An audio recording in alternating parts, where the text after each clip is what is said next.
Bienvenue Mohamed Aboul Fadel. Merci. Merci d'avoir accepté notre invitation. Je rappelle que vous êtes coordinateur de la commission mixte des métiers de bouche. Et bienvenue également à Mohamed Elfen.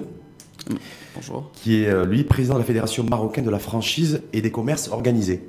Alors, un des buts, en tout cas des enjeux du débat d'aujourd'hui, l'info en face, c'est d'y voir beaucoup plus clair sur, à 7 jours du déconfinement, sur les cafés, les restaurants, qu'est-ce qui est prévu, est-ce qu'on va pouvoir prendre un café en terrasse, un expresso à partir du 11 juin ou pas, ou aller manger une pizza, et de savoir aussi si, à partir du 11 juin, on pourra faire du shopping et faire ses achats dans des marques, des enseignes, en tout cas commerciales, parce qu'aujourd'hui, c'est un petit peu relativement flou. Donc, mais en même temps, j'aimerais savoir, peut-être commencer avec vous, Mohamed Aboul Fadel, sur le confinement. Le confinement pour les cafés, les restaurants, et ensuite on ira sur les commerces organisés. On sait que l'État perd 1 milliard de dirhams par jour depuis le 20 mars, c'est Dixit Mohamed Ben Chaboul, ministre de l'économie et des finances, au niveau des cafés et des restaurants. Est-ce que la perte est si chiffrée et estimable? Oui, la perte, c'est un arrêt total d'activité. Au moment que la décision de fermeture de services à table des cafés et restaurants qui était décrétée, je pense, le 16, oui. Et après le 20, l'arrêt total de l'activité, ça a engendré un arrêt total de source, et en termes arabes, bab razaq, pour la masse que représentent dans notre secteur les petits professionnels. Donc c'est 0% de chiffre d'affaires depuis le 20 mars. Si pour les institutions, si pour les professionnels les PME et les tout petits, mais pour les tout petits, on parle plus de chiffre d'affaires, on parle de razaq. Tout est arrêté pendant 3 mois, maintenant 2 mois et 2 mois et demi. Et sur les entreprises, les PME et les TPME, la trésorerie n'a pas. On reviendra effectivement sur le en tout cas, chiffre d'affaires de 0 dirham en caisse, de toute façon, pour les cafés et les restaurants depuis le 20 mars. Et toujours le compteur de charges, il était en marche. On va y revenir aussi sur les charges fixes, et ce qui a pesé aussi sur la trésorerie. Est-ce que pour les commerces organisés, c'est-à-dire toutes les activités commerciales, concernant l'habillement, je crois savoir en fait, tout d'abord, merci pour l'invitation. J'aimerais préciser que la Fédération marocaine de la franchise et commerce organisé constitue plusieurs secteurs. Donc, c'est le secteur du textile, donc prêt-à-porter, l'ameublement, les services et la restauration. Donc, toutes les franchises de restauration. Alors, j'atteste ce qu'a dit ici mon ami Abdel Fadel, qu'effectivement, depuis le 15 et 20 mars, nous avons été contraints de fermer suite à un communiqué du ministère de l'Intérieur. Donc, suite à ça, on a réalisé 0 chiffre d'affaires. Par rapport au... Quand on dit 0 chiffre d'affaires, est-ce qu'on peut avoir une estimation chiffrée de la perte, par exemple, enregistrée par l'ensemble des... Très simple. Alors, par rapport aux 2 secteurs, que ce soit le prêt-à-porter ou la restauration, qui ont dû fermer de toutes les façons à date de 2 jours près, on estime jusqu'à fin mai 50% de perte de perte sur l'année. 50% de perte sur l'année. Ça représente quoi en chiffres? Je ne peux pas. Est-ce que ça se chiffre en millions de dirhams, en dizaines de millions de dirhams? C'est de dizaines de millions de dirhams. Dizaines de millions de dirhams. C'est de dizaines de millions de pertes sèches. De pertes sèches. Est-ce que pour les cafetiers, c'est Mohamed Aboul Fadel, est-ce que c'est chiffrable aussi? Est-ce qu'on peut avoir des chiffres, de se dire, mais effectivement, même si vous avez été contraint de baisser le rideau depuis le 20 mars, mais est-ce qu'on peut avoir est-ce que la perte, en fait, peut être chiffrée? La perte ne peut pas être chiffrée vu le nombre et vu que même l'État n'a pas les statistiques exactes du secteur. C'est-à-dire ne pas avoir les statistiques, avoir le nombre de cas. Parce que le café, et de restaurants. Bien sûr. On donne ce chiffre de 250 000 cafés et restaurants. Est-ce que vous confirmez? Oui, il y a plus que 200. Au-delà de 200, c'est possible qu'on peut dépasser ce chiffre, puisque rien qu'un exemple, ici sur Casablanca, on est sur 30 000 qui exercent dans les métiers de bouche tels que café, restaurant, mhlaba et tout ça, ils font partie. Et dans la moitié qui est dans l'informel, et dans 80% de ce chiffre, ils sont en contrat de gérance libre. Donc, grosso modo, on peut partir sur le chiffre pour les auditrices et auditeurs, sur le chiffre global de 200 000 cafés, restaurants, mhlaba, ce que vous avez dit, et dont 30 000 à Casablanca. Oui.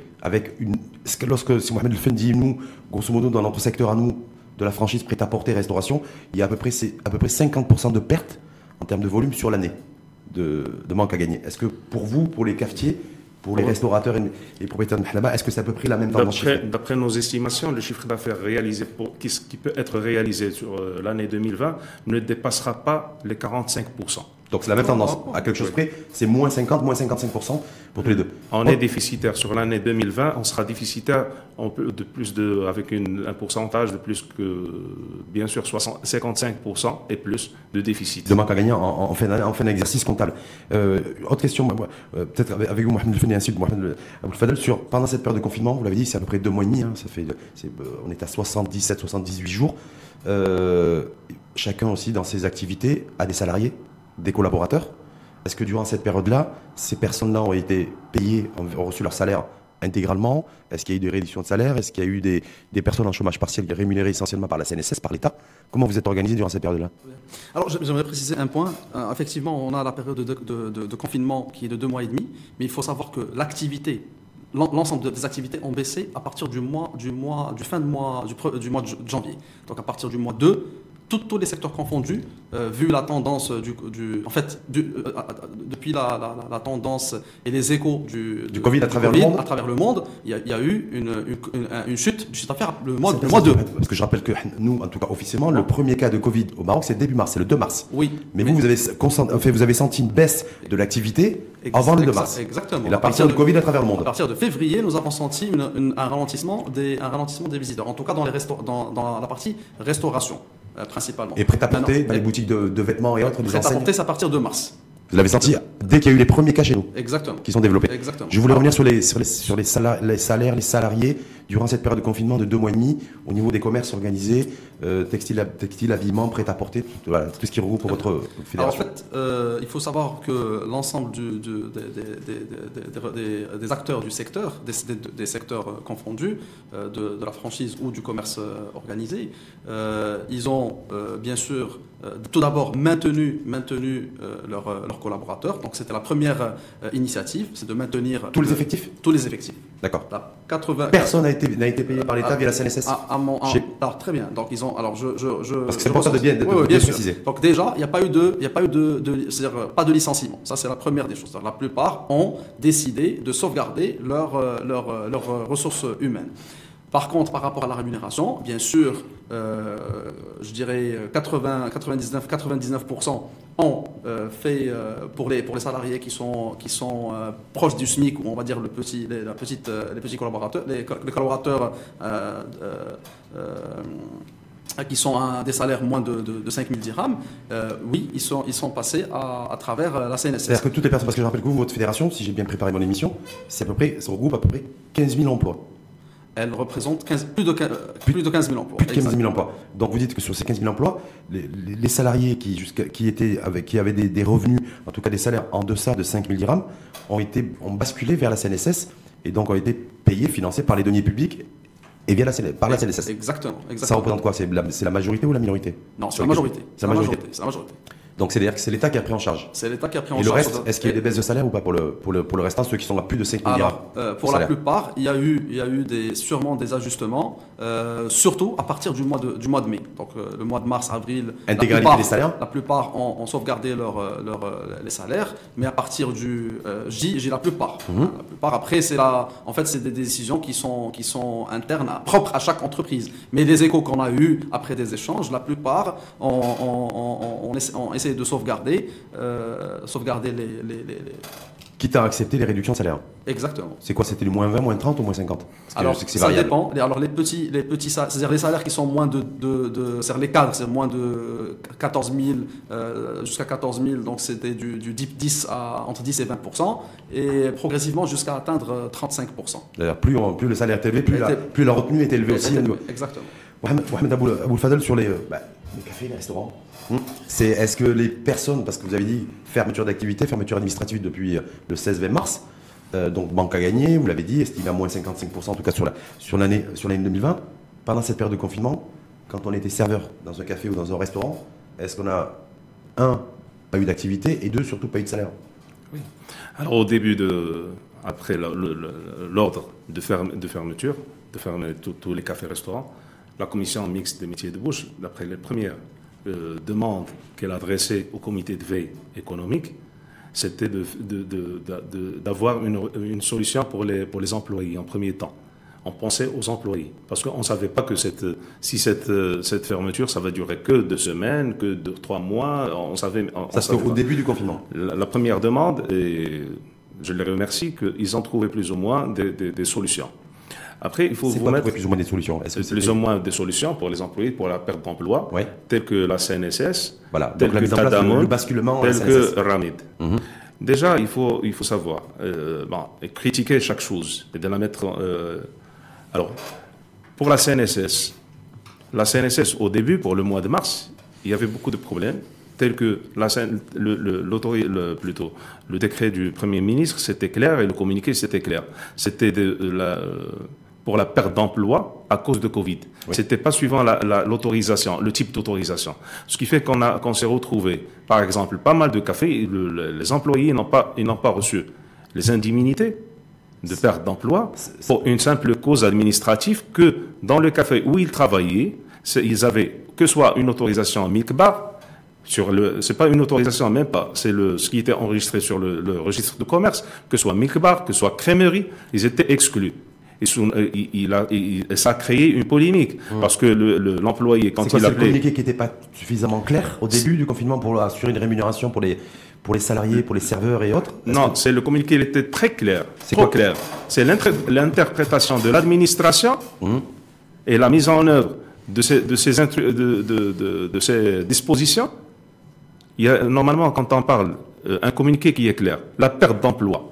Après l'interprétation, c'était... Suite à une fermeture administrative. Suite à une fermeture administrative. Ouais. Après, l'administration, il voulait toujours pratiquer la même chose que pratiquait avant. Pourquoi on va déterminer si ce monsieur-là, est-ce qu'il a une autorisation qui est crèmerie, il doit être exclu? De quel droit? Si l'autorisation de fermeture, c'était tout local qui avait, que soit le service à table, que soit le service à domicile, il devait fermer. Point. Est-ce que tous les serveurs de café et tous les serveurs en salle, ou pas d'ailleurs de restaurant, sont déclarés à la CNSS? Vous, c'est à peu près 2 millions d'emplois. Hein. C'est pas tout le monde, c'est tout à fait clair. On n'est pas dans le cadre. Je vous ai avancé un chiffre que 50% ils travaillent dans l'informel. Ils n'ont ni identifiant fiscal, ni déclaration. Je parle de Casa, ça c'est un chiffre déclaré d'un responsable de Casablanca, et je parle de tout le secteur, que soit Mhlaba, que soit Asna, que soit... 50% des gens travaillent dans l'informel. Oui. D'accord. Sur le... Oui, en fait, je voulais juste faire une petite précision, c'est que par rapport à la partie rémunération, il faut savoir que par exemple, bon, les entreprises les plus organisées, donc bien sûr, ils ont des assises financières, ils ont pu maintenir c'est-à-dire, on va dire, le paiement des salaires, ou bien faire face, une partie par la CNSS et une partie par l'entreprise. Mais il ne faut pas oublier qu'il y a plein de petites entreprises, donc dans la restauration ou dans le prêt-à-porter. Généralement, c'est des petites entreprises qui ont des trésoreries qui sont très limitées. Et donc à ce moment-là, donc maintenant, ce qui est important pour nous en tant que Fédé, c'est que la plupart ont pu trouver des solutions en commun accord avec leurs collaborateurs. Donc ça, c'est pour nous c'est-à-dire des deals passés par entreprise. C'est-à-dire, ce qui est très très important, c'est que nous avons l'État, et on la remercie d'avoir mis en place ce dispositif, parce que sinon, hormis ce dispositif de CNSS de subvention, sérieusement, les entreprises ont eu du mal à faire face. Maintenant, par contre, Qu'est-ce qui a pu soulager la trésorerie des entreprises, des textiles prêt-à-porter, enseignes? Est-ce que c'est le basculement à la CNSS ou c'est l'ajournement de l'exonération, en tout cas la déprogrammation des impôts, des IS, IR et... D'abord, voilà. Est-ce que, voilà, en fait, c'est général. Deux charges fixes lourdes qui pèsent sur la trésorerie. C'est général, mais par contre, c'est sûr que la masse salariale, c'est la plus lourde, parce qu'il faut la régler immédiatement. Bien sûr, toutes les autres mesures qui ont été prises pour ajourner toutes les dépenses durant le confinement. Ce que je voudrais préciser, c'est que nous avons pris en considération la petite masse salariale, donc nous avons mis en place une subvention. Par contre, nous avons oublié les cadres. Donc malheureusement, la plupart des TPE et on va dire une partie des PME ils n'ont pas d'assises financières solides. Donc par rapport aux salaires qui sont de haut cadre, ils vont avoir du mal à les honorer, même si même s'ils veulent les honorer, ils vont avoir du mal. Donc là, il fallait penser aussi à mettre en place. Il y a le plan, enfin le produit bancaire d'Amen Oxygène qui a été mis en place pour ça, pour soulager, y compris vous, les cafetiers, les restaurateurs. les enseignes et également les commerces organisés Exact. pour soulager la trésorerie à 4%. Exactement. Alors le produit d'Aman Oxygène, c'est un produit qui est venu dans le cadre d'urgence. Donc pour la trésor. Pour la trésor, il faut savoir qu'il fallait l'avoir. Si on voulait faire face à tout ça, il fallait avoir le produit, le programme avec en moins d'une semaine d'études. Or que le temps de mettre en place le programme, que la structure, que les entreprises sollicitent leur banque pour avoir le prêt, ça a pris quand même au-delà des temps. Donc voilà. Pour moi, dans ce sujet. Fadel, juste là-dessus, parce qu'après je voulais qu'on passe au deuxième axe sur le plan de déconfinement, parce qu'on est à 7 jours du déconfinement, le 10 juin, mais allez-y. Déjà, il faut qu'on se mette dans le cadre, c'est que dans le secteur de café-restaurant, la masse, ce sont les toutes petites entreprises, et les tout petits, que ce soit personnes physiques et le personne morale qui ne dépasse pas un chiffre d'affaires de 250 000 dirhams. C'est ça, le 250 000 à 500 000 dirhams. 250 000 dirhams, c'est le chiffre moyen d'une entreprise, d'un café. De la masse. Dans notre secteur, c'est la masse qui sont de toutes petites entreprises, de petits acteurs. Dans cette situation d'arrêt d'activité, ça leur a mis dans un... Premièrement, comment ils gèrent la situation avant le Covid. Normalement, c'est suivant les recettes de chaque jour. Il paye une partie du salaire de l'employé, de la semaine. Après, c'est une gestion quotidienne.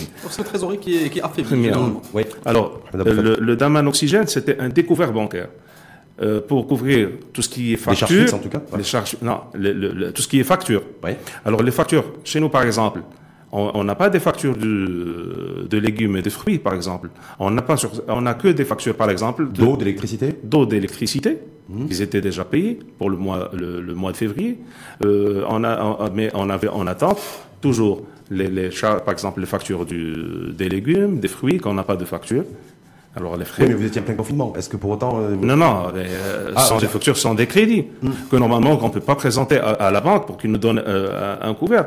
Alors un découvert. Alors pour estimer en fait le découvert et pour estimer le prix. Oui. Le prix. La deuxième des choses, on a une grande partie de personnes physiques que normalement qui n'ont pas un revenu assez élevé, qui n'ont pas des épargnes pour qu'ils puissent surmonter la crise. Alors qu'est-ce qu'il y a? Ça nous a posé dans un contexte qui est un peu difficile. Si on voit par exemple le comité de veille économique qui a donné accès pour les auto-entrepreneurs qui peuvent réaliser un chiffre d'affaires jusqu'aux 500 000 dirhams, ils leur ont donné un accès à un crédit gratuit. Garanti par l'État, en tout cas. Qui est toujours garanti par l'État. Si on se prend par exemple pour le même cas, avec un chiffre d'affaires tout à fait moins que 500 000 dirhams, ils n'avaient pas accès à un crédit pour qu'ils puissent survivre ces 2 mois. Notre secteur, malheureusement, on n'a pas eu accès au Daman Oxygène. Tous les cafés, tous les restaurants. Une grande partie. Pour 2 choses. Oui. Les conditions, par exemple. Je peux vous citer, par exemple, des exemples des gens qui étaient de leur chance. C'est qu'ils ont ouvert, le 14 au février, en mois de février. Alors, ils n'ont pas eu accès à ce crédit à Daman. La même chose que pour les petits acteurs, par exemple. Ils n'ont pas eu un accès puisque leur méthode de gestion, il n'y avait pas de facture, il n'y avait pas de facturation. C'est ce qui fait, c'est difficile. Ça veut dire qu'en fait, fondamentalement, lorsqu'on est dans l'informel et qu'on doit gérer un virus, une pandémie, ça devient compliqué. Si tout le monde était dans le formel, non, ce n'est pas dans le cadre de l'informel, c'est une réalité. Oui, mais en même temps, c'est notre réalité sociale. Et j'ai parlé tout à l'heure de rzaq. Oui. C'est un terme, le rzaq, c'est pas c'est pour survivre. C'est survivant. Non, on passe, si vous permettez, juste au deuxième. Pour Daman Oxygène, très important. Oui. Sur Daman Oxygène, très rapidement. Il faut savoir une chose, que par rapport à Daman Oxygène, comme il a été fait de manière très rapide, même tous les protocoles qui ont été mis en place ne pouvaient pas permettre, ni, je pense, même au secteur banquier, ni à l'entreprise, de pouvoir avoir un feedback rapide, parce qu'il y avait une complexité. Il y a un blocage rapide aussi. Non, il y a une complexité d'études de dossier. Il y a plusieurs points. Donc ça, c'est la première. Les banquiers l'ont reconnu aussi. Deuxième chose qui est importante, ce qu'il faut retenir, c'est que donc il y a le programme qui vient de la relance. Daman Relance qui va prendre le relais de Daman Oxygène. Mais là aussi, il y a un petit bug qui est lequel? C'est qu'aujourd'hui, les entreprises ne peuvent avoir ce programme que si leur ligne de crédit est sous un coefficient qui est inférieur à 7 par rapport à leur EBE. Et là, EBE, c'est quoi? le BE, c'est la profitabilité avant impôt. Donc C'est-à-dire le gain avant le gain net en impôt. le gain net en impôt. Donc à ce moment-là, c'est-à-dire intégralement, tu dis à plus de 80 ou 90% des entreprises, vous n'allez pas pouvoir en bénéficier. Parce que généralement, ils ont ce qui est dit, c'est de bénéficier, de pouvoir avoir bénéficié d'un crédit bancaire à hauteur de 10% du chiffre d'affaires. Exact. Domaine relance, pardon, c'est ça. Non, mais sous réserve que ton entreprise n'est pas, les lignes déjà accordées à ton entreprise, le total. C'est en même temps, je pense que c'est peut-être pour éviter le surendettement des entreprises. Très bien. Donc c'est aussi une démarche responsable des banques. Non, mais aujourd'hui, il faut dissocier deux choses. Il faut dissocier l'endettement de la banque dans le parcours normal. Et aujourd'hui, cette mise en place de ce crédit n'est pas un surendettement. En fait, il faut dire que c'est pour qu'on puisse donner de l'oxygène, d'ailleurs, d'amène oxygène pour l'entreprise, il faut dissocier ce programme à un programme, à bien spécifique par rapport à la situation. Bien spécifique. Juste, on va aller sur le plan de déconfinement, si vous permettez, parce que je commence un peu dans le débat. Mohamed Al-Boufadel, aujourd'hui, c'est le 3 juin. Donc, on devrait, selon de vraisemblance, avoir la présentation d'un plan de déconfinement pour le 10 juin, puisqu'il y a une reprise d'activité déjà depuis la semaine dernière. Est-ce qu'aujourd'hui, les cafetiers, les propriétaires de cafés, de restaurants, vous qui le représentez en tout cas aujourd'hui, est-ce que vous êtes prêts à l'ouverture le 10 juin, dans 7 jours? J'ai juste une petite précision, parce que je ne l'ai pas rapidement par rapport à Daman Oxygène, par rapport à ce qu'a dit ici, rapidement, c'est qu'aujourd'hui, suite à plusieurs réunions que nous avons entreprises avec les banques, ils ont mis en place, aujourd'hui, la plupart des entreprises non structurées peuvent demander jusqu'à 75 000 dirhams sans facture. Sans facture? Sans facture. Ils peuvent l'avoir. D'accord, ça c'est pour Daman Oxygène. Daman Oxygène, qui court jusqu'à fin juin. Qui compte jusqu'à fin décembre. Ah voilà, fin juin. La CGE m'a demandé fin décembre, on ne sait pas, ça va être dur. Exact. Mais moi je voudrais revenir sur le plan des confinements. Est-ce que les cafetiers, parce que j'ai l'impression, alors ça c'est que mon impression, Mohamed Aboulfadel, donc le prenez pas mal, c'est qu'on est, je crois savoir, le seul pays au monde où les cafetiers, les propriétaires de café, ou certains en tout cas, et les propriétaires de restaurants, certains en tout cas, ne sont pas pressés pour ouvrir. Est-ce que c'est une impression erronée de ma part, ou c'est aussi la réalité? J'ai l'impression qu'on ne s'affole pas trop. En Espagne, des confinements, les cafetiers ils mettaient la pression sur les politiques et sur les pouvoirs publics pour ouvrir leurs cafés, leurs restaurants. On l'a vu aussi en France, on l'a vu aussi en Italie. Et chez nous, la vérité, on est pressé. Ah oui. C'était la demande de la Commission mixte des métiers de bouche et de la Fédération marocaine de la franchise. C'était la demande de nous permettre de travailler, d'entamer notre travail après la fête. Ce qui était, après l'Aïd, on remercie que ce soit le ministère du Commerce, que ce soit le ministère de l'Intérieur, de nous permettre la réouverture. Est-ce que selon vous, et selon vos informations, est-ce que le 11 juin, c'est-à-dire à partir du 10 juin, est-ce que tous les cafés et tous les restaurants au Maroc vont réouvrir? Moi, c'est ma question en fait. Je me dis, est-ce qu'on va retrouver une activité commerciale j'espère, normale à partir du 10 juin? Nous, comme représentants de nos secteurs, comme des acteurs économiques, nous, on aimait cette ouverture pour être le 1er mai et ne pas tarder. Maintenant, plus ou moins, on est confiant. Parce que là, sur le mois de mai, par exemple, nous, on était obligés à fermer, on avait des pertes. Oui, mais j'ai bien compris. Économiques, on était déficitaires. Il y avait des gens qui ne respectaient pas assez toutes les mesures de protection. Maintenant, plus ou moins, on voit que plus ou moins, il y aura une ouverture. Je pense. De tous les cafés, de tous les restaurants? De tous les cafés, de tous les restaurants. Avec service intérieur, à l'intérieur et service à table, service comptoir et service. Je dis bien service à table, service comptoir. Déjà, la première partie, le driving et le service une semaine, domicile, livraison à domicile prêt à emporter, déjà, il est fonctionnel. Avec quoi? Avec le port du masque obligatoire dans les cafés et les restaurants? Pour le propriétaire, pour les serveurs, pour les clients? Bien sûr. C'est dans le même modèle. Je peux vous rassurer une chose. Moi, je suis plus ou moins déterminé qu'il y aura, même après le lever de l'état d'urgence et le lever d'état de confinement, pas mal de... L'état d'urgence, le risque de ne pas être levé. L'état d'urgence sanitaire, d'ailleurs, le ministre Leftit s'est exprimé hier. Je pense qu'il a été à peu près clair, en tout cas, un peu là-dessus, c'est qu'il y aura une prolongation de toute façon, quoi qu'il en soit, de l'état d'urgence sanitaire. Ce qui pourrait être levé, c'est le confinement.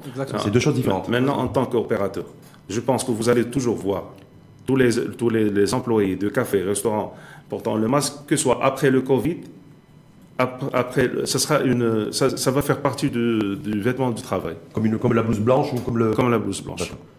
Voilà. Donc en tout cas, avec le port du masque obligatoire, mais vous allez nous dire tout à l'heure comment on va être en capacité de boire un café ou de manger en tout cas avec le masque. Mais ça, il faudrait y réfléchir. Là, vous, comme client, c'est autre chose. Vos obligations, c'est... Mohamed Fenn, on va revenir là-dessus. Mohamed Fenn, sur commerce en réseau, les boutiques, les grandes enseignes, faire du shopping, est-ce que ça va être possible à partir du 11 juin prochain?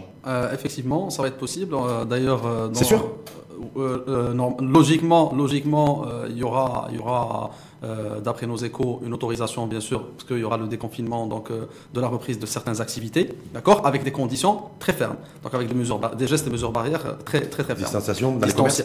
Donc dans les commerces, distanciation, bien sûr, le gel, puis la désinfection des boutiques au fur et à mesure. Ce que je voudrais aussi... Y compris les appareils de clim. Y compris l'appareillage de clim, mais aujourd'hui, il y a des outils qu'on met en place pour désinfecter l'ensemble de... Je décide, moi, le 11 juin prochain, d'aller faire un tour dans un centre commercial, de rentrer dans une boutique. Je suis dans l'obligation de porter le masque. Vous aussi, vous serez dans l'obligation de porter le masque. C'est-à-dire que le client et le vendeur, et l'acheteur seront tous les deux masqués. Alors, en tant que effectivement, que franchise et structure organisée, le port de masque sera obligatoire de la part de tous les collaborateurs, bien sûr, et propriétaires. Alors, par rapport aux clients, je ne peux pas me prononcer. Pour nous, on attend le communiqué du ministère. Pour pouvoir, du ministère du Commerce et Industrie ou de l'Intérieur, de qui vous attendez là? Alors, normalement, c'est le ministère du Commerce et Industrie qui relaie de façon, qui fait le relais des deux ministères, de Santé et de l'Intérieur. Donc, pour nous, une fois que ça sera décrypté, à ce moment-là, ça sera selon les mesures, selon ce qui a été dit. Ouais, Mohamed Abou Fadel, sur l'histoire ça m'interpelle sur l'histoire du masque dans les cafés, dans les restaurants, à partir du 10 juin, on fait comment? Pour boire un café, pour se restaurer, pour déjeuner, la responsabilité aussi engagée du propriétaire du café vis-à-vis d'un client qui ne voudrait pas porter un masque, tout ça, parce que j'ai l'impression que ça n'a pas été encore pensé, en tout cas c'est pas débattu dans le débat public. Comme ça risque de se passer à partir du 10 juin. Comme ça a été toujours notre préoccupation, la sécurité alimentaire et avant le post-Covid par exemple. Il sera toujours, même après, maintenant il y aura plus de mesures. Maintenant vous allez voir, et j'en suis sûr certain que soit que pour nous les professionnels, il y aura toujours le port et pas mal de mesures normalement. Mais c'est applicable dans un café? Oui. Dans un café, j'allais dire dans certains cafés de quartier qui sont très confinés, déjà avec un espace extrêmement réduit, lorsque les pouvoirs publics, me semble-t-il, exigent, et apparemment ils vont se montrer intransigeants là-dessus parce que les pouvoirs publics, leur hantise aujourd'hui, c'est de se dire à partir du 10 juin, levée du confinement pour les cafés et les restaurants, c'est d'avoir de nouveaux clusters. Beaucoup disent que les nouveaux clusters pourraient, j'ai bien dit, provenir des cafés. Donc du coup, il risque d'y avoir un contrôle très strict des mesures barrières dans les cafés et les restaurants. Il y aura des mesures barrières. Tout à fait, c'est tout à fait normal. Il y aura la distanciation, il y aura le port de masque, il y aura le gel, il y aura pas mal de choses. Mais si on voit par exemple... À la charge du propriétaire de café, du café. Malheureusement, ouais. On doit supporter. Vous avez accepté? On n'a pas de choix. Ah, justement, je vous pose mais là, ça n'empêche pas qu'on va demander. On a des demandes. Est-ce que vous allez augmenter le prix du café? Parce que je me dis, plus le propriétaire de café va devoir investir, parce que toutes les mesures barrières vont représenter un coût, on le sait. Mais attention. On le sait d'ores et déjà. Donc, est-ce que du coup, est-ce qu'il va y avoir un impact sur le prix de l'expression du café ou du jus d'orange? Vous savez déjà, notre secteur, il est déjà alourdi par des charges fixes. Ces charges fixes, on a deux. Il y a trois. Il y a la masse salariale. Il y a le local, le bail commercial. Il y a la charge fiscale. La taxe professionnelle. Que ce soit la taxe professionnelle, débit de boissons, sont des taxes qui ne sont pas sur le résultat, mais sont des taxes qui sont sur, par exemple, les immobilisations, que ce soit on a travaillé ou pas, on a ces charges-là qui sont fixes. On a par exemple la taxe débit de boissons qui est sur le chiffre d'affaires, on est l'unique à avoir une taxe jusqu'à 10%. On a la fiscalité à la fin, mais simplement, déjà le prix, vous allez voir, c'est tout ça fait. Est-ce qu'il y a un risque que certains cafetiers, propriétaires de café, que certains propriétaires de restaurants se voient dans l'obligation d'investir pour assurer les mesures barrières, comme vous l'avez dit, le port du masque pour tous ses collaborateurs, du gel hydroalcoolique, toutes ces mesures-là. On aura une augmentation, c'est tout simple. Il y aura une baisse du chiffre d'affaires, moins de fréquentation, le prix de revient, ça va augmenter. On peut pas, on peut supporter par exemple 15 jours, 20 jours au-delà on aura plus de charges, l'essentiel jetable, on aura plus de charges. Là, on sera dans une équation que même le consommateur doit l'accepter. Est-ce que le consommateur doit accepter l'augmentation d'un dirham du prix du café? Je ne peux pas annoncer un chiffre que ce soit un dirham ou plus, mais on sera obligé à augmenter les prix. Ouais. Et là, si on va dans cette pratique ou dans ce chemin, il y aura ce qui est grave. Alors, on est des prestataires de services. Oui. Plus de charges, le prix doit augmenter. S'il n'augmente pas le prix, automatiquement, il y aura une diminution de la qualité du service ou la qualité sanitaire. On est sur une équation que tout le monde doit nous aider pour arriver à stabiliser, à garder le poste d'emploi, à garder tous les locaux ouverts, à garder une consommation nationale qui est très importante. Et attirer les clients, parce qu'il va falloir que les clients... Et sauvegarder un secteur qui est leader, que ce soit au niveau du Maghreb, que ce soit au niveau continental. Fais-moi sur le fait, voilà, les mesures barrières pour vous séparer dans les commerces et le commerce organisé. Exact. Le port du masque, vous l'avez dit. La distanciation, ça va être possible avec une relation entre un vendeur et un client. Ça, c'est possible. Alors, il faut savoir une chose très importante. Donc, alors, je vais rappeler rapidement par rapport à l'impact des prix. Aujourd'hui, ce qui est intéressant, c'est que en tant que secteur organisé, toutes ces mesures-là sont déjà mises en place depuis pratiquement toujours, que ce soit dans les restaurations, que ce soit dans la restauration ou dans le pas le port du masque. Pas le port du masque. Non, le port du masque pour les collaborateurs, c'était une obligation pour les structures organisées. Pas une obligation, mais c'était un critère d'hygiène qui était déjà mis en place. Mais pas respecté forcément par tout le monde. Pas peut-être respecté, mais généralement la plupart le portaient. Maintenant, ce qu'il faut retenir, c'est que aujourd'hui, d'ailleurs, nous, notre mission et aujourd'hui une des actions qu'on mène, c'est comment relancer parce que le plus important c'est la relance de la consommation. Relancer l'activité. Parce que si on relance l'activité et on retrouve le même chiffre d'affaires qu'on réalisait avant, je pense que tout ça va s'intégrer de manière. Pour vous, il n'y a pas forcément d'impact, il n'y aura pas un renchérissement des prix. Alors, parce qu'il y a des mesures barrières qui vont être mises en place. Encore une fois, je dis, aujourd'hui, c'est sûr qu'il y a un impact, qu'il y aura un impact par rapport aux charges fixes, mais la plupart des acteurs aujourd'hui, je suppose, le plus important, c'est une relance d'abord. Donc, on va aller explorer sur les 2 prochains mois comment ça va fonctionner, et à ce moment-là, c'est suite à la reprise, les choses vont commencer à se Parce que pour vous, la grande inconnue aujourd'hui, c'est de savoir quel sera le comportement du consommateur demain. Exactement. À partir du 11 juin. Là, on voit par exemple la tendance à l'international. Tout le monde a été surpris par une reprise de consommation très très forte. Donc, tout le monde est nostalgique du café le matin ou de pouvoir le faire du shopping l'après-midi. Donc voilà. Maintenant, aujourd'hui, nous, c'est une. Sauf qu'il faut avoir les sous, il faut avoir les moyens, parce que peut-être que le confinement aussi, c'est érosion du pouvoir d'achat, une perte de pouvoir d'achat aussi de beaucoup de. Alors, moi, pour préciser une chose qui est importante, moi, je ne crois pas que la reprise, même si on va rassurer le client, je ne pense pas qu'on va avoir un retour client à l'intérieur des restaurants de manière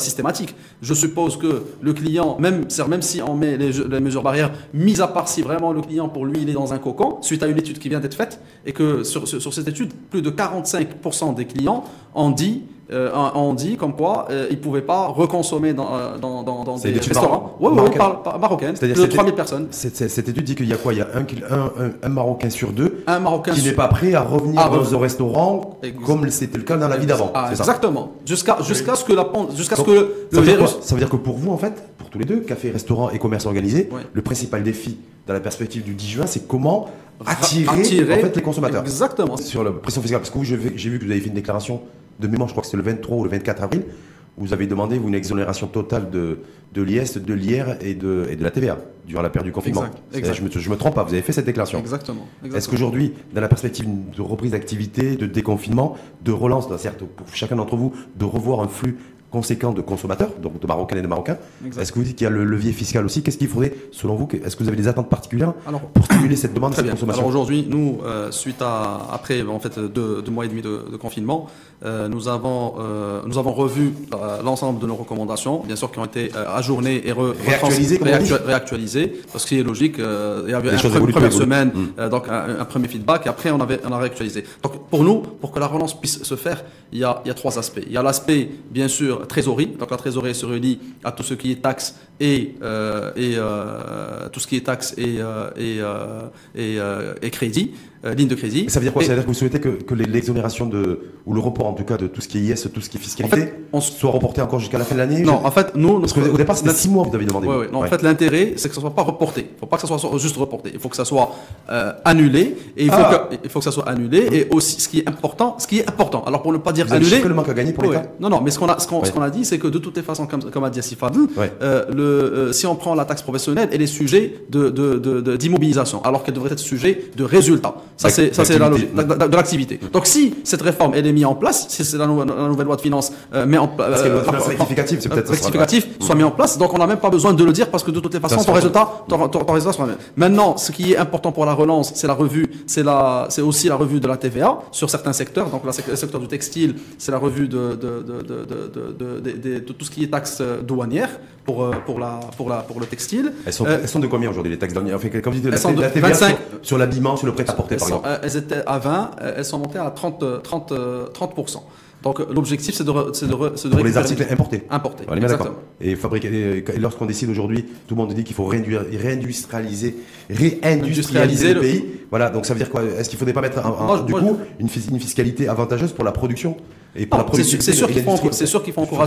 C'est sûr qu'il faut encourager l'industrie locale, mais tout en sauvegardant les entreprises qui représentent des marques internationales. Donc là c'est tout un mécanisme qui faudrait. C'est tout un débat aujourd'hui parce que la balance commerciale qui est déficitaire, on accuse, on pointe du doigt les importateurs, comme vous, en tout cas au niveau de la fédération, qui a importé des produits de l'extérieur et qui a aggravé, en tout cas, qui répondait certainement à une attente, une demande de consommateurs, mais qui a aggravé la situation de la balance commerciale. Non, aujourd'hui, c'est sûr que la plupart des en fait, ce qui a été, ça c'est l'analyse qu'ils ont, mais aujourd'hui, il y a une réalité, c'est que tu dois suivre la globalisation. Donc, on était dans l'obligation de ADA. Maintenant, ce qu'il faut, c'est mettre en place des mécanismes qui vont remettre en place un certain équilibre dans les deux sens. En tout cas, Mohamed Feu ne voulait plus de zéro fiscalité pour les je ne dis pas zéro prochains mois, il y a même, en tout cas, au 10 juin. Je ne dis pas zéro fiscalité, je ne dis pas zéro fiscalité, je dis d'abord, il faut revoir les mesures de calcul des taxes qui sont mises en place. Un sujet qui est important pour passer à la fiscalité, c'est la partie loyer.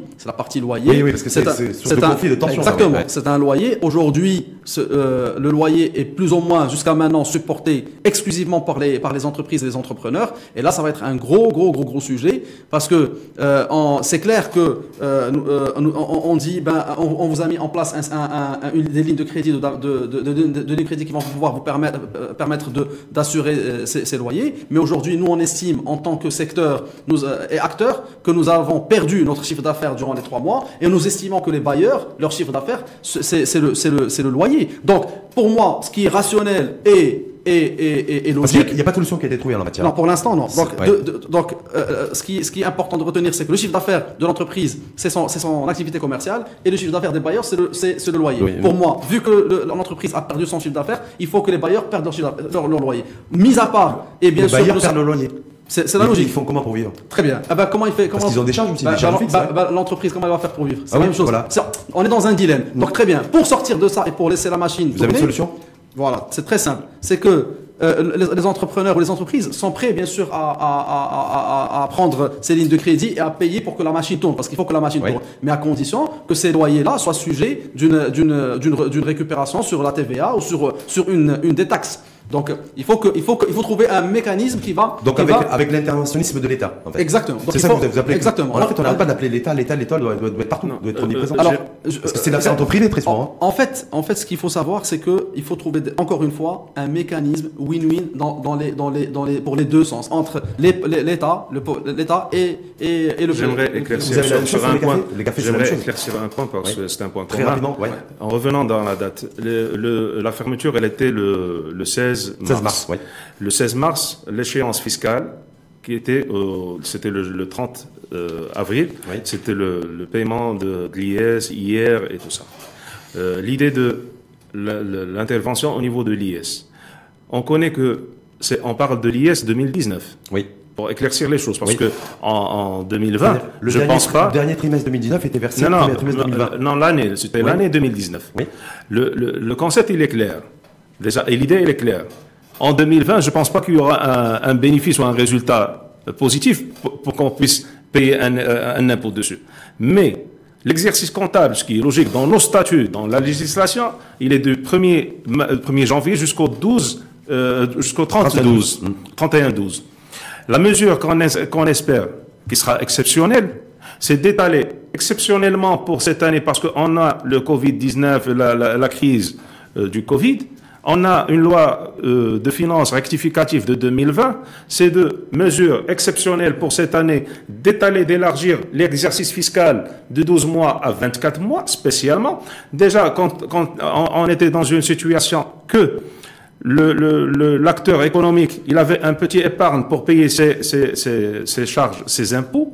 Maintenant, il les a utilisés, les a consommés pour le paiement du personnel, pour ses besoins propres de ses achats personnels.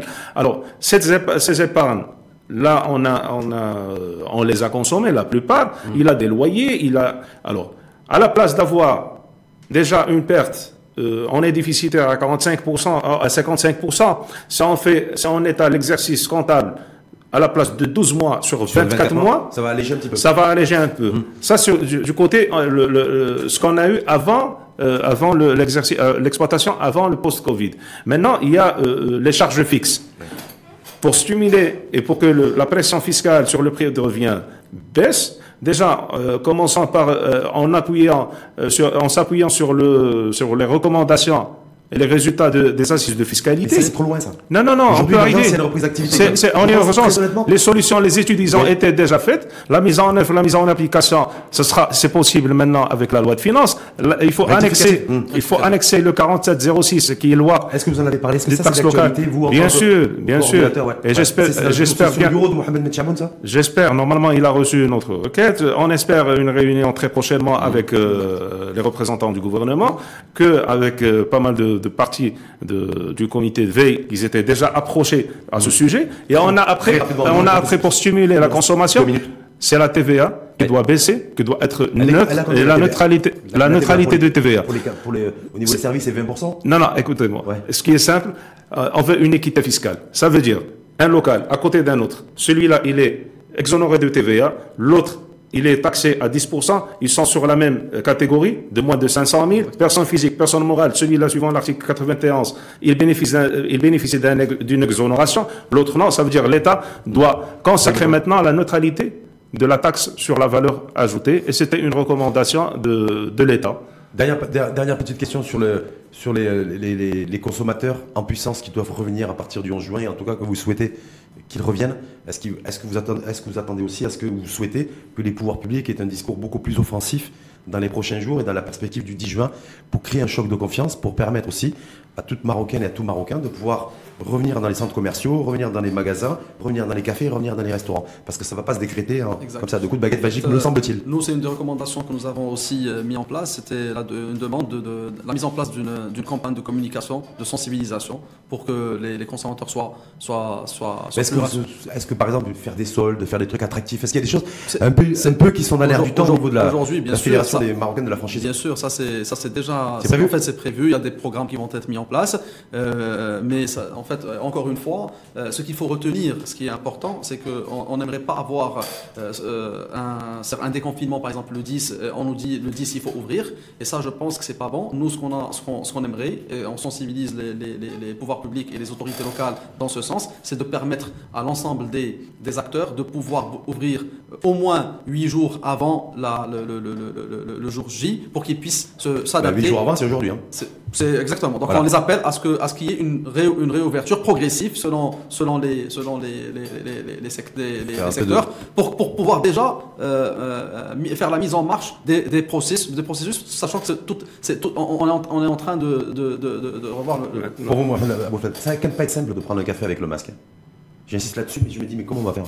C'est la même chose que quand vous êtes dans votre bureau en train de prendre un café à côté de vos collègues. C'est la même chose. Mais est-ce que vous pensez que les consommateurs vont revenir facilement au café demain ou dans un restaurant lorsque déjà ils vont se dire est-ce que toutes les mesures sanitaires, la sécurité sanitaire est garantie, mais surtout de se dire on va m'obliger en plus à prendre un café dans un café avec un masque. Moi j'espère que la situation s'améliore dans le plus bref délai. Notre obligation maintenant et notre devoir, comme il était toujours, c'est d'assurer la santé alimentaire On le fera maintenant avec plus de mesures.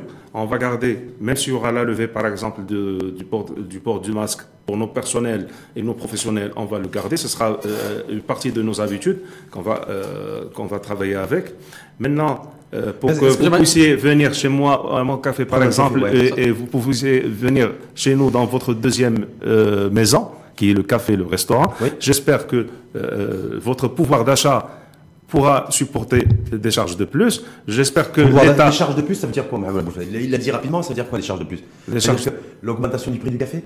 Oui, c'est dans le cas où on n'aura pas de solution. Aujourd'hui, 3 juin, dans l'info en face, est-ce que vous êtes en train de dire que de toute façon, il y aura obligatoirement, en tout cas pour vous, une augmentation du prix du café, par exemple, et des boissons dans les cafés à partir du 10 juin? Parce qu'on n'est pas la caisse de compensation. Si on est obligé aujourd'hui à utiliser des ustensiles jetables, c'est un prix de revient. Nous, de toutes les manières, c'est toujours la loi du calcul. Déficitaire, je peux supporter un peu ma trésorerie, après il y aura des baisses de rideaux. Maintenant, c'est le devoir. Moi, mon devoir, c'est de tout ce qui est hygiène, tout ce qui est être solidaire. Si normalement mes prévisions c'était 5% ou 10% de gain, on peut le baisser jusqu'à 1%, jusqu'à 0 sans aucun problème. Mais les devoirs, les obligations de l'État, je veux sentir que l'État, elle est derrière moi, peut m'aider. On essaie de trouver une solution pour prendre un café dans les cafés à partir du 10 juin. Il faut s'attendre à une augmentation du prix du café ou des boissons, en tout cas à partir du 10 juin. Alors, j'ai juste très rapidement, par rapport à la relance de l'activité. Il y a aussi 2 points très très importants. Le premier, c'est tout ce qui est décision, c'est tout ce qui est juridique. Donc les décisions exécutoires. Je pense qu'il va falloir. C'est-à-dire. Alors en fait, aujourd'hui, l'idée, c'est que ce qu'on a demandé, c'est la suspension de toutes les procédures exécutoires durant. Dans les tribunaux. Dans les tribunaux. En attendant que les entreprises puissent retrouver leur trésorerie et leurs sources pour pouvoir parvenir à leurs problèmes. Ça c'est un. Deuxièmement, par rapport toujours au loyer, une des choses qu'on demande, c'est la suspension de toute procédure d'éviction. C'est-à-dire que toute personne qui n'a pas payé son local commercial durant la période du confinement, que le bailleur n'ait pas le droit de le virer durant cette année. Donc, à donner une date. Durant l'année? Durant au moins 12 mois. Au moins 12 mois. Maintenant, ce qui est important. Il y a le risque, donc, du coup, que celui qui ne continue pas à payer pendant toute l'année. Non, il faut que ça soit précis. Il va falloir que ça soit précis et avec une. Parce que la tentation est là. Bien sûr. Maintenant, nous, on est rationnel. L'objectif, c'est ça. Maintenant, dernier point qui est important par rapport à la relance. Aujourd'hui, le ministère du Commerce et de l'Industrie, il a mis en place des programmes parce que, vu que le modèle de consommation est en train de changer et d'évoluer surtout, et ça nous a éduqués à consommer en ligne, aujourd'hui, nous, un des axes et on va dire un des canaux qui pourrait nous permettre de relancer la machine et de subvenir et d'augmenter notre chiffre d'affaires, c'est la partie digitale. Et aujourd'hui, le ministère du Commerce en ligne. Exactement. Et aujourd'hui, le ministère du Commerce et de l'Industrie a mis en place un programme pour les industriels, mais il a oublié les commerces. Parce qu'aujourd'hui, les commerces, restaurateurs et prêt-à-porter et ameublement, malheureusement, ils ne sont pas dans ce programme. Merci, messieurs. Donc, on sait que déjà, on pourra prendre un café le matin, parce que le café le matin, c'est toute une histoire, c'est plus qu'un mythe, à partir du 11 juin, que les cafetiers, les propriétaires de restaurants, et en tout cas les cafetiers vont mettre en place les mesures barrières, qu'on devra se débrouiller pour apprendre à vivre avec le virus, on le savait, mais aussi apprendre à boire un café avec un masque. Oui. Voilà, ça c'est une réalité aussi. Avec aussi, en tout cas vous nous avez prévenu, c'est que le prix du café risque de coûter un peu plus cher. Bien sûr. Ce que j'aimerais aussi très rapidement, c'est remercier les ministères, le pouvoir public, ministère, CGM, durant toute cette période où ils étaient ultra à l'écoute. Et vraiment, ils étaient à l'écoute. Il y a eu un échange très proactif. On estime juste que on est en train de resserrer. J'aimerais que nos recommandations soient prises en considération et qu'il y ait au moins une rencontre avec notre ministère de tutelle. En tout cas, on va tous devoir se serrer les coudes pour réussir, je le dis souvent et je le redis à chaque émission, et réussir la relance et la reprise d'activité économique, parce que de toute façon, nous sommes directement tous concernés et on doit nécessairement de toute façon faire en sorte que transformer l'essai et réussir à relancer la machine économique. On est confiant, on doit être objectif, on est confiant à notre système. On espère qu'on va sortir très prochainement vainqueur. J'aime pas le terme vainqueur parce que quand je me dis quand vous dites vainqueur, il y a un vaincu. Le vaincu, c'est la crise économique. Le vaincu, c'est le Covid, c'est le virus. Il sera encore là. Non, quand on va un café ensemble, j'espère que on pourra le faire d'ailleurs tous les trois avec un masque, mais on sera toujours de toute façon que le virus sera toujours autour de. Là, il circulera toujours autour de nous. Oui, mais il sera vaincu. Merci en tout cas. Merci. Juste dernière. Moi, ce que j'aimerais, ce que je retiens en tout cas de cette expérience, c'est qu'il faudrait que l'humain revienne à sa valeur et qu'on bascule d'une économie capitalistique à une économie du bien-être. Merci une fois de plus à vous. Merci Mohamed Aboul Fadel, le coordinateur de la commission mixte et des métiers de bouche. Et merci également à Mohamed El Fen, président de la Fédération marocaine de la franchise et des commerces organisés. Merci à vous, bonne chance pour la reprise et puis on se retrouvera ou dans un café ou dans un commerce. Merci à vous.